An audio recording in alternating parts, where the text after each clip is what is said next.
Hello friends, welcome back to my channel. তো বন্ধুরা, এখন আমরা কথা বলবো এবারের দুর্গাপুজোর যে দুটো বড় ছবি, একটা হচ্ছে রঘু ডাকাত এবং আরেকটা হচ্ছে রক্তবীজ 2।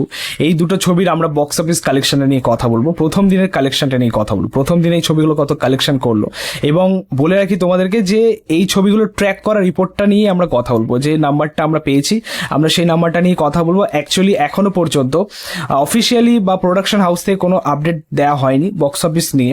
সো দেখা যাক তাদের আপডেট কবে আসে, তাদের সেই অ্যামাউন্টটা বা বক্স অফিস রিপোর্টটা কবে আসে সেটা হচ্ছে দেখা।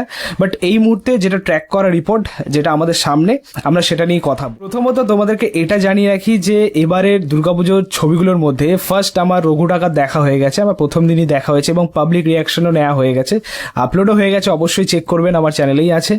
সো দেখে জানাবেন। আর পাশাপাশি আমার রক্তবীজ 2 এখনো পর্যন্ত দেখা হয়নি, সিরিয়াসলি এখনো পর্যন্ত সময় করে উঠিনি আর কি। সো দেখা যাচ্ছে ছবিটা কবে দেখা হয়, বাট চেষ্টা আছি যদি তাড়াতাড়ি দেখা হয়ে যায়। পাশাপাশি দেবী চৌধুরানী এখনই জাস্ট দেখে এলাম, তো রিভিউগুলো জাস্ট আমি চেষ্টা করব খুব তাড়াতাড়ি আনার, কারণ আমার সামনেই আর কি, আমার বাড়ির সামনে আর কি চোং লাগানো, সারাক্ষণ গান বাজছে আর কি পুজোর। তো সেখানে আমি ভিডিও সেভাবে আনতে পারছি না, অ্যাকচুয়ালি সময়টাও আমাকে বার করতে হচ্ছে। তো যাই হোক, আমরা এখন বক্স অফিস কালেকশনটা নিয়ে কথা বলি, তারপরে আমরা রিভিউটা খুব সম্ভবত কালকে করে দেবো আর কি। ভাই সিরিয়াসলি এটা কিন্তু একদম আমাদের কাছে ক্লিয়ার, আমরা যেটা দেখতে পাচ্ছি একদম বাস্তব কথা। অবশ্যই এই ছবি দুটো নিয়েই কিন্তু বেশ হাইপ ছিল, বেশ ক্রেজ ছিল, মানে একটা ঝড়ের আভাস আমরা পাচ্ছিলাম যে বক্স অফিসে একটা ঝড় তুলবে, এরকম একটা আভাস আমরা পাচ্ছিলাম। বাট এটা আমরা সত্যি বলতে হতাশ হয়েছি এই জায়গায়, মানে সেই প্রভাবটা দেখতে পেলাম না। অবশ্যই ঝড়টা উঠেছিল, বাট ঝড়টার সেভাবে বক্স অফিসে দেখতে পেলাম না, মানে সেই প্রভাবটা বা সেই ইম্প্যাক্টটা দেখতে পেলাম না।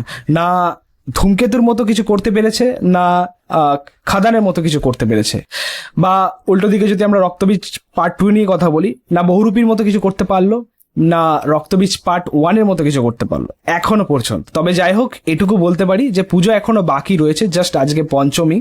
ডে বাই ডে মানুষের ইন্টারেস্ট বা তাদের রিভিউ যদি পজিটিভ দিকটা যদি বাড়তে থাকে, অবশ্যই ছবিগুলো ভালো রান করবে, একটা লাইফ টাইম ভালো কালেকশন করবে, এটুকুনি বলাই যায়। বাট এই মুহূর্তে দাঁড়িয়ে যে ওপেনিং কালেকশনটা করেছে এই দুটো ছবি, যেটা একদম ডিসেন্ট, মানে একদমই ডিসেন্ট, এটা আশা করা যায়নি। মানে এক্সপেকটেশন একটা হিউজ লেভেলে ছিল, বাট এটা জাস্ট ডিসঅ্যাপয়েন্টমেন্ট। তো যাই হোক, তোমাদেরকে বলে রাখি, যেটা ট্র্যাক করা রিপোর্ট এখনো পর্যন্ত বিভিন্ন রিপোর্টই কিন্তু পাওয়া যাচ্ছে। ফার্স্ট অফ অল আমরা রঘু ডাকাতের আপডেটটা নিয়ে কথা বলি। রঘু ডাকাতের যেটা ট্র্যাক করা রিপোর্ট পাওয়া যাচ্ছে, কেউ বলছে ওপেনিং করেছে 39 লাখ টাকা, কেউ বলছে সেটা 57 লাখ টাকা, মানে ডিফারেন্স কিন্তু রয়েছে। সো যতক্ষণ না প্রোডাকশন হাউস থেকে সেটা জানানো হচ্ছে, সেটা একদমই আমাদের কাছে ক্লিয়ার হবে না। বাট অবশ্যই এটা বড় বড় পেজ থেকেই পাওয়া ট্র্যাক করা রিপোর্ট, তো সেখান থেকে এই আপডেটটা পাওয়া এখনো পর্যন্ত। রঘু ডাকাতের ওপেনিং মেবি 50 লাখ টাকা, আমি এটাই ধরে চলি, না 39 না 57, আমি জাস্ট একদম মাঝখানে থাকলাম আর কি। 50 লাখ টাকা এটা তাদের ওপেনিং হয়েছে। আশা হয়তো একটু বেটার ছিল, 1 কোটি আমি বলেছিলাম তোমাদেরকে, প্রেডিকশন রেখেছিলাম। অবশ্যই একটা বড় ছবি, বড় বাজেটের কাজ, বড় স্কেলের কাজ, তো একটা এক্সপেকটেশন সেরকমই ছিল আর কি, যে 1 কোটি পার করবে।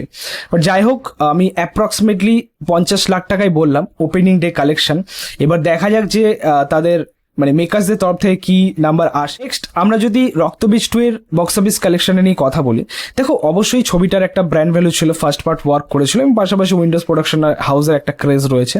কিন্তু এটাও বলবো, আমি আবারও বলছি যে জাস্ট পঞ্চমী, এটা কিন্তু ভাবতে হবে। আগামী দিনগুলো কিন্তু খুবই ইম্পর্টেন্ট হতে চলেছে এই ছবিগুলোর জন্য, দুটো ছবির জন্যই।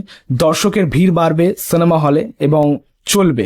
আর একটা কথা যেটা আগেই বলে রাখা ভালো এই কালেকশনটা বলার আগে, যে রক্তবীজ 2 এর শোজ কিন্তু অনেক কম রঘু ডাকাতের তুলনায়, তবু সেই জায়গায় তার পারফরমেন্সটাকে কিন্তু মানানসই বলাই যায়, ঠিক আছে, রক্তবীজের তুলনায়, বাট রঘু ডাকাতের তুলনায়। তো যাই হোক, রক্তবীজ 2 এর যে কালেকশনটা হয়েছে প্রথম দিনে, যেটা জানা যাচ্ছে যে 17 লাখ টাকা প্লাস ওপেনিং ডে গ্রস, যেটা এখনো পর্যন্ত, সেটা এখনো পর্যন্ত অফিসিয়ালি আসেনি আপডেটটা, সেটা দেখা যায় কবে আসে। বাট আমি তোমাদেরকে বলে রাখি যে রক্তবীজ 2 এর মানে ওয়ার্ড অফ মাউথ একটু ভালো পাওয়া যাচ্ছে, পজিটিভ পাওয়া যাচ্ছে। আমি স্টার্টিংটা বা ওপেনিংটাকে অতটা গুরুত্বভাবে দেখছি না আর কি, ইম্পর্টেন্স দিচ্ছি না। বাট আমার যেটা মনে হয় যে ডে বাই ডে কালেকশনটা ইনক্রিজ করবে। সত্যি বলতে আমি হয়তো এখনো পর্যন্ত রক্তবীজ 2 দেখিনি, বাট যা রিপোর্ট আসছে অ্যাকচুয়ালি রক্তবীজ 2 বেটার করছে এবং আগামী দিনে শোজও ইনক্রিজ করবে। পাশাপাশি ছবিটা ওয়ার্ড অফ মাউথ কিন্তু ভালো পাওয়া যাচ্ছে। সেই জায়গায় আমরা রঘু ডাকাতের একটা যে গ্রোথ আছে সেটা কিন্তু আমরা তলানিতে যেতে দেখতে পাচ্ছি, মানে যে আপডেট অনুযায়ী। সো দেখা যাক যে আলটিমেটলি কোন ছবিটা কেমন পারফর্ম করে এবং এই যে ক্ল্যাশটা সেটা কিভাবে এগোয়, কম্পিটিশনটা একদম সেম জায়গায় বা সমতুল্যভাবে চলে নাকি একজন এগিয়ে যাবে একজন একদম পিছিয়ে পড়বে। সো দেখা যাক আলটিমেটলি কি হয়। বাট এটা ছিল ওপেনিং কালেকশন দুটো ছবি, বাট যেরকম ঝড় উঠেছিল আলটিমেটলি সেই প্রভাবটা কিন্তু দেখতে পেলাম না বক্স অফিসে। তো যাই হোক, দেখা যাক লাইফ টাইম কালেকশন কি হয়। বন্ধুরা, এই ছিল বলার কালেকশনটা নিয়ে তোমাদের মতামত রিয়াকশন অবশ্যই কমেন্টে জানিও। ভিডিওটা ভালো লাগলে অবশ্যই লাইক কমেন্ট শেয়ার করে দিও, পাশে থেকে সাপোর্ট করো, চ্যানেলটাকে অবশ্যই সাবস্ক্রাইব করে দিও, পাশে থাকা বেল প্রেস করে দিও পরবর্তী video club. Thank you, tata.